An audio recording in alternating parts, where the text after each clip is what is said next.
Yeah, so just I'll first quickly say I have a 5 percenter up right now.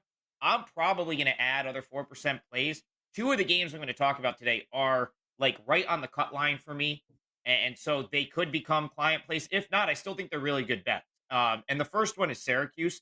The only reason I haven't added this yet is surprisingly, this number kind of jumped up quickly. Two up to 3.5. I don't know that I was really fully expecting to see that move with Syracuse on the road.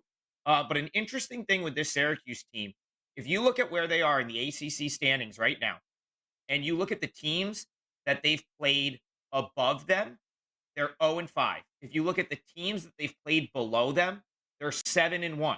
So they're beating teams like Florida State, the teams that they should, I guess, theoretically should beat. And the games that they've played against teams like Virginia, North Carolina, they've really actually been on, a couple of unfortunate losses in there. Calls that didn't go their way. I was at the Virginia game. They had a couple bad breaks toward the end of that game and a couple big shots that Virginia hit down the stretch. The point is they're taking care of the teams like Florida State, and I actually think this matchup really sets up nicely for them. So up here in the local media in Syracuse, just the fan base surprisingly does not. They've been critical of Judah Mintz, freshman point guard, and I am not a Boeheim guy at all. And I'm not really a Syracuse fan. I just live here.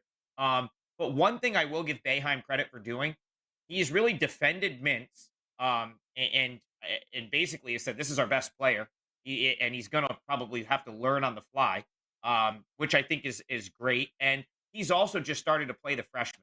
And I think it's really made this Syracuse team more of like a play on going forward. He moved Malik Brown into the starting lineup. Thought that was a great move.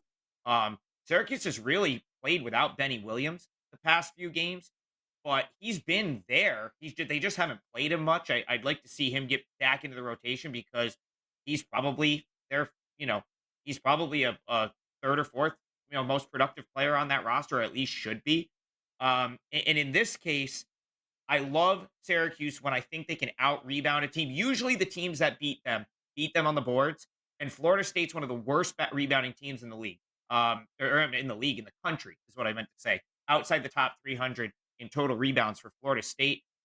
Joe Girard's starting to sort of take the role of a leader again. He got benched earlier this season, if you guys remember. He couldn't hit a shot.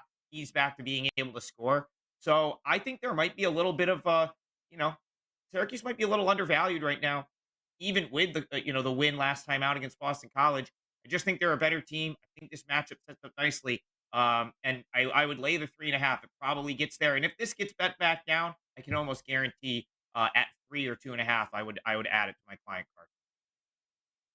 So Syracuse certainly hasn't been the type of team that is consistently winning by You talked about how they have playing better against the bad teams and playing worse against the good teams. How bad is Florida State? I mean, is this team a legit bottom feeder right now? Is this a team we want to be? I mean, I know they knocked off Louisville last time on the highway and didn't cover in doing so. It's not like they've been covering a lot of point spreads. They've been an underachieving team all year. How bad is Florida State? Is this a team we want to just fade and fade and fade some more?